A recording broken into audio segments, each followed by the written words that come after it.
Hi అండి. వంకాయ, ఉల్లిగడ్డ కారం ఎలా చేసుకోవాలో చూసేద్దామండి. అందుకు కావాల్సిన ఐటెమ్స్ అండి. ఒక పెద్ద ఉల్లిగడ్డని తీసుకొని బాగా దంచుకొని, అందులో కాస్తంత జీలకర్ర కూడా వేసుకొని బాగా దంచుకోవాలండి. జీలకర్ర, ఆనియన్ బాగా దంచుకున్న తర్వాత అందులో కారం, ఉప్పు వేసుకొని బాగా దంచుకోవాలండి. కచ్చాపచ్చాగా ఉంటేనే టేస్టీగా ఉంటుంది. తర్వాత కావాల్సిన వంకాయలను తీసుకొని కట్ చేసి ఉప్పు నీటిలో నానబెట్టి పెట్టుకున్నా అండి. తర్వాత వంకాయలని తీసుకొని అందులో ఇప్పటిదాకా దంచి పెట్టుకున్న కచ్చాపచ్చా కారంని తీసుకొని వంకాయలలో స్టఫ్ లాగా పెట్టుకోవాలండి. బాగా మంచిగా స్టఫింగ్ చేసుకొని ఒకటి తర్వాత ఒకటి తీసుకొని అన్నీ స్టఫ్ చేసుకొని పక్కన పెట్టుకోవాలండి. తర్వాత స్టవ్ ఆన్ చేసి గిన్నె పెట్టుకొని ఆయిల్ వేసుకున్నానండి. ఆయిల్ బాగా హీట్ అయ్యాక జీలకర్ర, ఆవాలు వేసుకున్నానండి. ముందుగా స్టఫ్ చేసి పెట్టుకున్న వంకాయలను కూడా వేసుకొని బాగా ఫ్రై చేసుకోవాలండి. బాగా ఫ్రై అయినాక తర్వాత అందులో కాస్తంత అల్లం పేస్ట్ కూడా వేసానండి.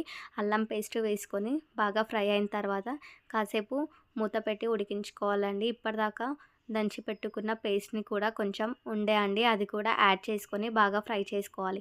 బాగా ఫ్రై అయిన తర్వాత కాసేపు ఉంచుకుంటే ఎంతో టేస్టీ ఉల్లి కారం వంకాయ రెడీ అండి. లైక్